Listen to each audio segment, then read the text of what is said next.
Bulletin में आपको हिमाचल के कोने कोने की खबर दिखलाएंगे, लेकिन पहले देखते हैं हिमाचल वालों को आज लगे बिजली के झटके की खबर। जी हां, हिमाचल प्रदेश में बिजली अब महंगी हो गई है। लोगों को बिजली का झटका लग गया है। बिजली की कीमतों में बढ़ोतरी सुखू सरकार ने की है। 22 पैसे प्रति यूनिट बिजली की कीमत में बढ़ोतरी की गई है। राज्य विद्युत नियामक आयोग ने नई दरें जारी कर दी हैं। ये दरें 1 अप्रैल से यानी कल से शनिवार से ये दरें लागू हो जाएंगी। तो बड़ी खबर इस वक्त हिमाचल प्रदेश से आपको दे रहे हैं, जहां पर लोगों को, आवाम को बिजली का झटका मिलते हुए दिखाई दे रहा है, क्योंकि हिमाचल प्रदेश में बिजली की दरों में बढ़ोतरी कर दी गई है, इजाफा कर दिया गया है। ये बढ़ोतरी 22 पैसे प्रति यूनिट की गई है। राज्य विद्युत नियामक आयोग की तरफ से ये नई दरें, नई कीमतें लागू की गई हैं। और बिजली दरें के निफाज यानी लागू होने की तारीख की अगर हम बात करें तो 1 अप्रैल यानी कल शनिवार से नई दरें लागू हो जाएंगी। बिजली का झटका इसे माना जा सकता है, जहां एक तरफ सुखू सरकार लोगों को फ्री बिजली का दावा कर रही थी, देने का वादा कर रही थी, वहीं अब कहीं न कहीं इस फैसले ने जनता पर बोझ बढ़ा दिया है। और एक तरह से सुखू सरकार की तरफ से किए गए दावे और अभी जो कथनी और करनी में फर्क की अगर बात कहें तो कहीं न कहीं ये गलत नहीं होगा। तो बड़ी खबर आपको हिमाचल प्रदेश से दे रहे हैं, जहां पर लोगों को बिजली का झटका मिलता हुआ दिखाई दे रहा है। हिमाचल में बिजली महंगी हो गई है। विद्युत नियामक आयोग ने 22 पैसे प्रति यूनिट बिजली की दर बढ़ाने का फैसला किया है। बढ़ी हुई दरें कल शनिवार से लागू हो जाएंगी। हालांकि घरेलू उपभोक्ताओं के लिए बिजली महंगी करनी है नहीं, इस पर राज्य सरकार को अभी फैसला लेना है। ये तमाम तफसीलात, जानकारी हम आपको दे रहे हैं। हमारे साथ राजेंद्र कुछ और जानकारियों के साथ शिमला से जुड़ रहे हैं, उनका रुख कर लेते हैं। घरेलू उपभोक्ता जो है उनके लिए फैसला सरकार की तरफ से जो अभी किया गया है, बिजली बढ़ाई गई है, उनके हवाले से क्या कुछ फैसला आना बाकी? जैसे कि अपडेट अभी हम अब से कुछ देर पहले दर्शकों को दे रहे थे राजेंद्र की जो घरेलू उपभोक्ता हैं उनके लिए बिजली महंगी करनी है नहीं करनी है, इस हवाले से सरकार को अभी बताना होगा। इस पर क्या कुछ जानकारी मिल पाई है अब तक? सना सिफारिश कर दी गई है बिजली महंगी करने की नियामक आयोग की तरफ से, और जो डिमांड थी बिजली बोर्ड की तरफ से 90 पैसे बिजली महंगी करने की, उसको हालांकि नहीं माना है नियामक आयोग की तरफ से, और 22 पैसे जो दरें हैं उनकी बढ़ोतरी की सिफारिश कर दी गई है। अब सरकार कितनी सब्सिडी देती है, क्या सरकार सब्सिडी बढ़ाती है, क्या करती है, हालांकि ये फैसला होना है, लेकिन नियामक आयोग की तरफ से सिफारिश कर दी गई है बिजली महंगी करने की। तो ऐसे में अगर सरकार इस पर कोई कदम नहीं उठाती है, जो सब्सिडी है उसको नहीं बढ़ाती है, तो फिर ज़रूर हिमाचल प्रदेश में जो कंज्यूमर्स हैं उनको झटका लग सकता है। और ये उम्मीद लगाई जा रही है, हालांकि सरकार अब अंतिम निर्णय लेगी, क्या कुछ इस पर होता है ये देखना होगा। लेकिन इससे पहले जो दरें थी वो बिजली की दरें कम थी, और 125 यूनिट तक अभी भी ये उम्मीद लगाई जा रही है कि जो सब्सिडी है वो बरकरार रहेगी, जो जीरो बिलिंग है 125 यूनिट तक वो बरकरार रहेगी। लेकिन जो सिफारिशें अब नियामक आयोग की तरफ से कर दी गई हैं, प्रपोज कर दी गई हैं, वो अब देखना होगा कि अब किस प्रकार से उनको लागू किया जाता है, ये बड़ी बात रहने वाली है। और ये जो दरें बढ़ाने की बात है, ये कमर्शियल और डोमेस्टिक दोनों, घरेलू उपभोक्ताओं के ऊपर भी इनका असर पड़ेगा और कमर्शियल उपभोक्ताओं के ऊपर भी इनका असर पड़ेगा। हालांकि 1800 करोड़ रुपए के घाटे में बिजली बोर्ड है, ऐसे में ये सिफारिश बिजली बोर्ड की तरफ से की गई थी कि दरों को बढ़ाया जाए। और राजेंद्र, आपकी आवाज हम तक नहीं पहुंच पा रही है। राजेंद्र हमारे साथ जुड़े हुए हैं। हिमाचल प्रदेश में एक बड़ा फैसला आज लिया गया है और कहा यह जाए कि अवाम पर बोझ बढ़ाता हुआ फैसला है तो गलत नहीं होगा, क्योंकि हिमाचल प्रदेश सरकार, हिमाचल में राज्य विद्युत नियामक आयोग ने नई दरें जारी कर दी हैं। क्या कुछ कह रहे थे राजेंद्र?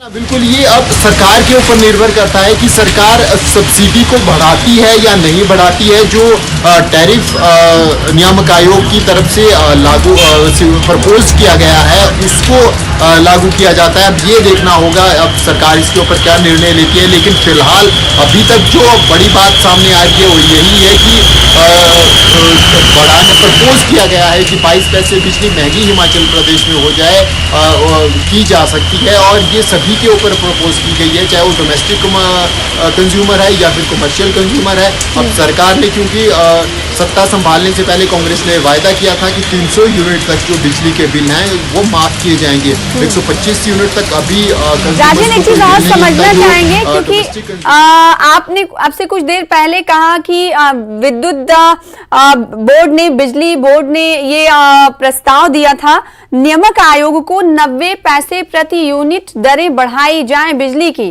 तो इसका मतलब ये माना जाए कि विद्युत नियामक आयोग ने बिजली बोर्ड के इस प्रस्ताव को नहीं माना और लोगों के लिए कहीं ना कहीं थोड़ी सी राहत उन्होंने दी, 22 पैसे प्रति यूनिट बढ़ाई है। तो क्या ये माना जाए, इन दोनों को देखते हुए आप क्या कुछ कहना चाहेंगे इस पर?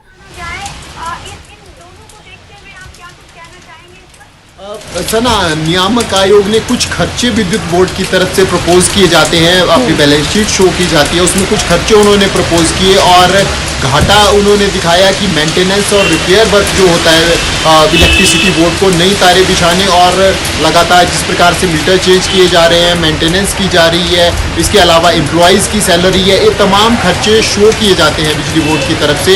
वो फिर नियामक आयोग उनका निरीक्षण करता है और उन्होंने ये पाया कि जो 90 रुपये प्रति यूनिट के पैसे से जो प्रपोज किया है बिजली बोर्ड की तरफ से, अगर उनको घाटे को मीट आउट करना है वो उन्होंने सही नहीं पाया। तो उनको जो नियामक आयोग को लगा कि 22 पैसे पर यूनिट की तक जो है तो वो दरें बढ़ाई जा सकती है और वो उन्होंने फिर प्रपोज किया है। हालांकि अब सरकार का क्या रुख रहता है, क्या सब्सिडी प्रदेश सरकार इसके ऊपर इंक्रीज करती है, क्या करती है, ये फैसला अब देखना होगा कि क्योंकि ये माना जा रहा है कि हो सकता है कि सरकार सब्सिडी इंक्रीज कर दे, क्योंकि अभी भी ठीक है राजन, आपको रोकना चाहेंगे। इस बीच हमारे साथ खास मेहमान जी जुड़ चुके हैं, विक्रम ठाकुर जी, जो कि पूर्व मंत्री हैं, भारतीय जनता पार्टी से आते हैं। विक्रम ठाकुर साहब, शुक्रिया आपका वक्त देने के लिए। अभी जो फैसला आया है कि हिमाचल प्रदेश की जनता को बिजली का झटका मिला, इस पर क्या प्रतिक्रिया है आपकी? हाँ, ये सचमुच में बिजली का झटका है। जो सरकार आम जनमानस में जो बोलकर आई थी कि हम आपको 300 यूनिट फ्री देंगे, उन्होंने 300 यूनिट फ्री तो क्या देना है, लेकिन बिजली महंगी कर दी है, जो कि बड़ा ये एक जो डिसीजन लिया गया है, जो बड़ा दुखदाई डिसीजन है। आम जनता के ऊपर इसका बोझ पड़ेगा, गरीब को और मार पड़ेगी। और मैं ये भी मानता हूं कि इस सरकार से, सुखविंदर सिंह सुक्खू की सरकार से, हम यही सोच रहे थे कि इसी प्रकार के डिसीजन यहाँ पे होंगे और ये जो डिसीजन हो रहे हैं इसके कारण से हिमाचल प्रदेश के आम व्यक्ति को बहुत बड़ा नुकसान हुआ है। विक्रम ठाकुर साहब, आखिर आपको क्या लगता है, जो सरकार पहले कहती थी कि 300 फ्री यूनिट देंगे, जब चुनाव हो रहे थे, प्रचार में जब व्यस्त थे, तो सुक्खू सरकार के कई नेता थे उनकी तरफ से और सरकार की तरफ से भी ये वादा किया जा रहा था कि जब वो सरकार में आएंगे तो 300 यूनिट फ्री बिजली देंगे। और अब बिजली की दरें बढ़ाई गई हैं, तो क्या ये लगता है कि इस वक्त आर्थिक बोझ की जो बात सुक्खू सरकार कर रही है, या फिर जो बोझ उन पर है, कर्ज में डूबा हुआ है राज्य, उसकी वजह से ऐसे फैसले लेने पड़ रहे हैं उनको, या फिर कुछ और वजह आप विपक्ष में बैठकर देख पा रहे हैं? सुक्खू सरकार के आने से ही ये बोझ नहीं बढ़ा, जो भी सरकार आई है उसके ऊपर बोझ रहा है इन चीजों का। हाँ। लेकिन सरकार चलाते चलाते हमने इस बोझ को किस प्रकार से सहन करना है, गरीब व्यक्ति की कैसे मदद करनी है, ये बातें अगर सीखनी है तो पिछली सरकार जयराम ठाकुर जी से सीखें कि कैसे हम इन सारी चीजों को टैकल करते हैं। लेकिन ये दुख का विषय है कि ये इस प्रकार के डिसीजन जो हो रहे हैं, सुखविंदर सिंह सुक्खू जी को ये पता नहीं चल रहा कि मैंने बोला क्या था और हो क्या रहा है।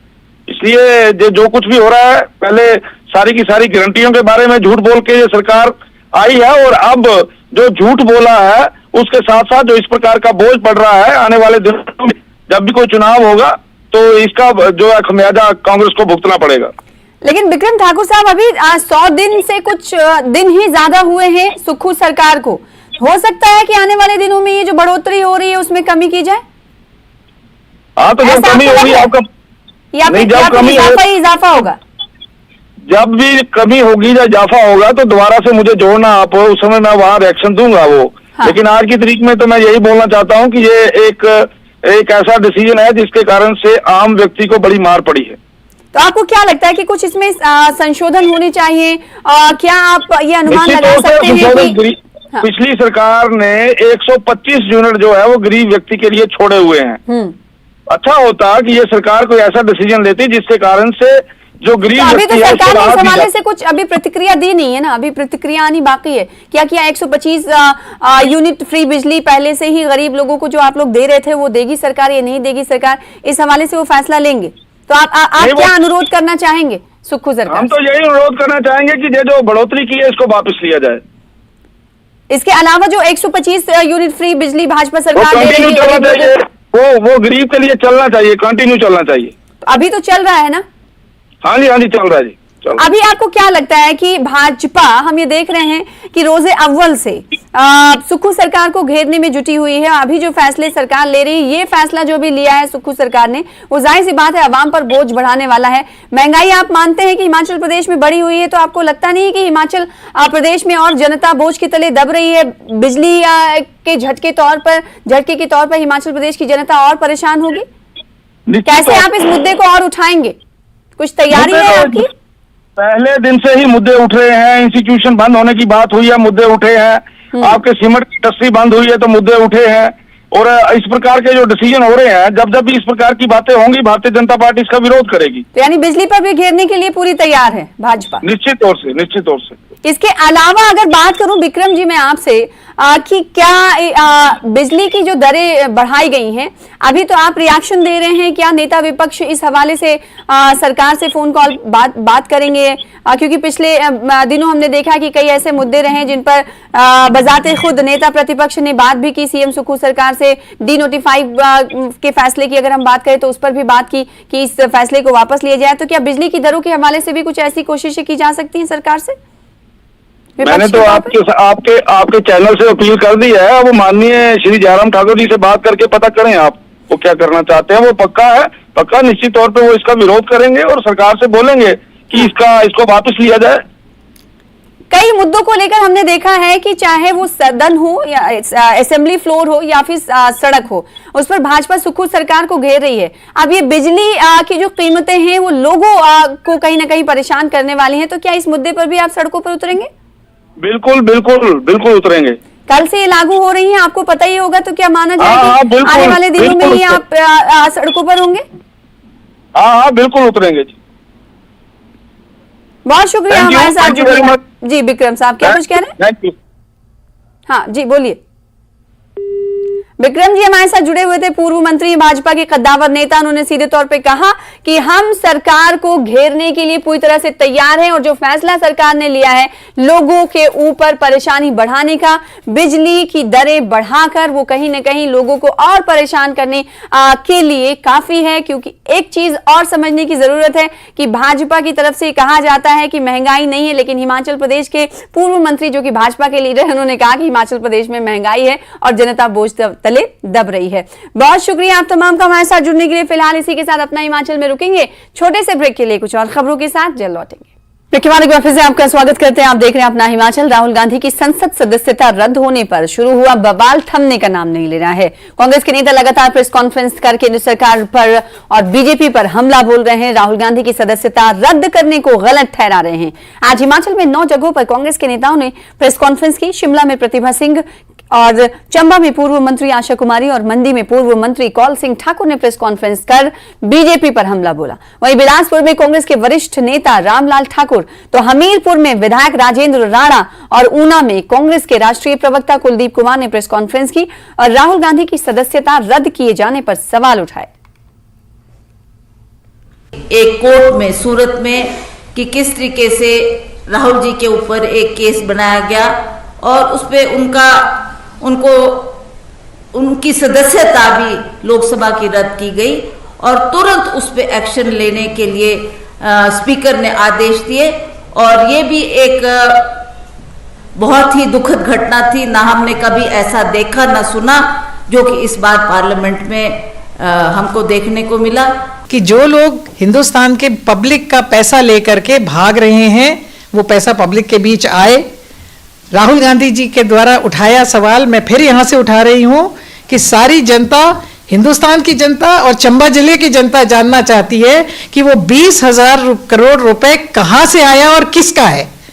सबसे जरूरी कि वो किसका है।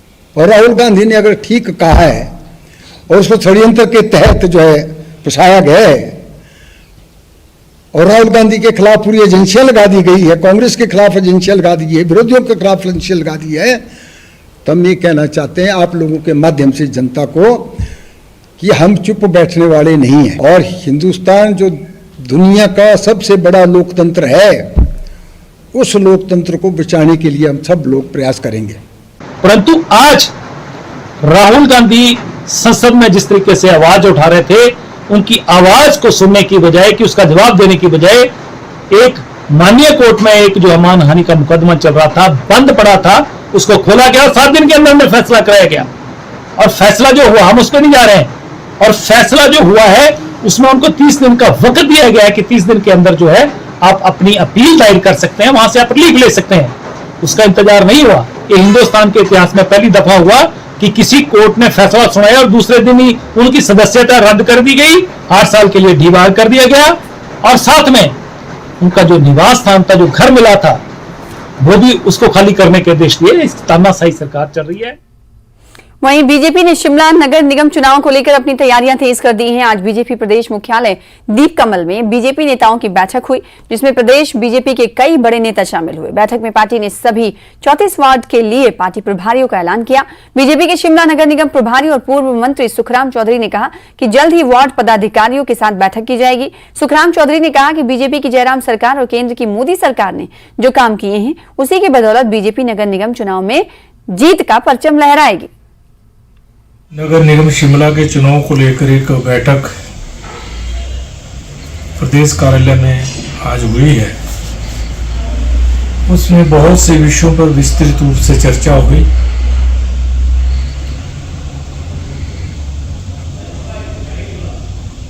के 34 वार्डों के वार्ड प्रभारी हमने आज यहाँ पर बुलाए थे। हर वार्ड के बारे में फीडबैक ली गई और आगामी 2 दिनों में हर वार्ड के प्रमुख कार्यकर्ताओं की बैठक करने का हमने उनसे आग्रह किया है, ताकि 34 के 34 वार्डों में बैठक हो जाए। कार्यकर्ताओं में बहुत उत्साह है और मुझे विश्वास है कि आने वाले नगर निगम के चुनाव में नगर निगम भारतीय जनता पार्टी की बनेगी। सीएम सुक्खू ने व्यवस्था परिवर्तन का जो नारा दिया है उसके तहत हिमाचल के अस्पतालों और स्वास्थ्य विभाग में बड़े बदलाव की शुरुआत हो चुकी है। मरीजों को न सिर्फ वर्ल्ड क्लास सुविधाएं मिलेंगी बल्कि डॉक्टरों और मेडिकल स्टाफ को भी ओवर टाइम नहीं करना पड़ेगा। हेल्थ सेक्टर में इस बदलाव की शुरुआत आईजीएमसी शिमला से कर दी गई है, जहां सीएम ने आज पेट स्कैन ब्लॉक का शुभारंभ किया। आप देखें रिपोर्ट और मुझे दें इजाजत। नमस्कार।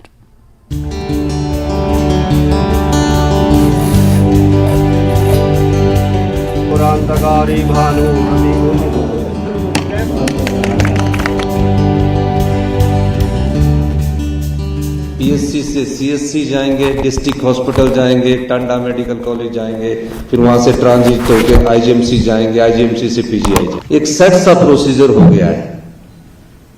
हम इस दृष्टिकोण से इसमें बदलाव चाहते हैं। अब सिर्फ बात नहीं, बदलाव की शुरुआत भी हो चुकी है।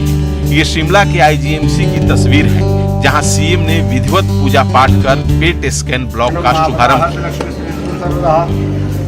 जिससे मरीजों में कैंसर का पता लगाने और उनका इलाज करने में आसानी होगी। इसके बाद सीएम ने आईजीएमसी के कैजुअलिटी डिपार्टमेंट को लेकर जो ऐलान किए, उससे पूरा हॉल तालियों से गूंज उठा। इस मेडिकल कॉलेज में इंक्लूडिंग ट्रॉमा सेंटर के साथ 175 बेड का हमने सैंक्शन स्वीकृति प्रदान की है डिपार्टमेंट ऑफ इमरजेंसी, और इस पर 11 करोड़ रुपया खर्च आएगा, वो भी हमने सैंक्शन कर दिया है। कैजुअलिटी में का जो आईसीयू वार्ड है उसमें पर बेड एक स्टाफ नर्स होगी आईसीयू में। उसके अलावा 3 बेड पर एक स्टाफ नर्स होगी जो कैजुअलिटी होगी। 10 बेड पर एक डॉक्टर होगा, 8 घंटे की सर्विस देगा। इस ढंग से हम सारे प्रदेश के जो मेडिकल कॉलेज हैं उसमें अभी पहला तो आईजीएमसी में हमने स्वीकृत किया है, उस दृष्टि से हम बदलाव की ओर जा रहे हैं। मरीजों के लिए पर्याप्त बेड, जांच के लिए हाईटेक मशीनें और डॉक्टरों की 8 घंटे ड्यूटी वाले इस फॉर्मूले को आईजीएमसी के बाद प्रदेश के सभी दूसरे मेडिकल कॉलेज और अस्पतालों में भी लागू किया जाएगा। सीएम ने हिमाचल के लोगों को वर्ल्ड क्लास हेल्थ सुविधा देने के लिए अंतर्राष्ट्रीय स्तर के मेडिकल कंसल्टेंट को हायर करने का भी फैसला किया है। इस दृष्टि से पहला जो आईजीएमसी के लिए हमने 11 करोड़ रुपया डिपार्टमेंट ऑफ इमरजेंसी मेडिसिन के लिए स्वीकृत किया है और इस दृष्टि से आने वाले समय में अब कैजुअलिटी की जो वार्ड है उसमें सुधार देखेंगे। और दूसरा जो पेट स्कैन है, वो कैंसर के लिए कोई चीज की जरूरत है तो वो पेट स्कैन है। हमने कहा है कि अभी आईजीएमसी में मेडिकल कॉलेज में पेट स्कैन 1 साल के भीतर स्थापित कर दिया जाएगा और टांडा में स्थापित कर दिया जाएगा। इसके लिए हमने पैसा स्वीकृत करवा दिया है। तीसरा, मेडिकल रिफॉर्म्स, मेडिकल एजुकेशंस और मेडिकल टेक्नोलॉजी की तरफ हम बढ़ रहे हैं। हम उसमें टेक्नोलॉजी का कैसे समावेश करें, इस तरह से हमारी चर्चा चल रही है। हेल्थ सेक्रेटरी के साथ चल रही है, इनके सब स्टाफ के साथ चल रही है और हम चाहते हैं कि मेडिकल के क्षेत्र में सुधारात्मक कदम उठाकर हिमाचल प्रदेश को मेडिकल टूरिज्म की दृष्टि से भी आगे बढ़ाया जाए। सुक्खू सरकार ने फिलहाल जिन 5 विभागों में व्यवस्था परिवर्तन का संकल्प लिया है उसमें शिक्षा के बाद स्वास्थ्य विभाग दूसरे नंबर पर है, जिसके तहत 5 साल में कई बड़े बदलाव देखने को मिल सकते हैं। राजेंद्र शर्मा, न्यूज़ 18, शिमला।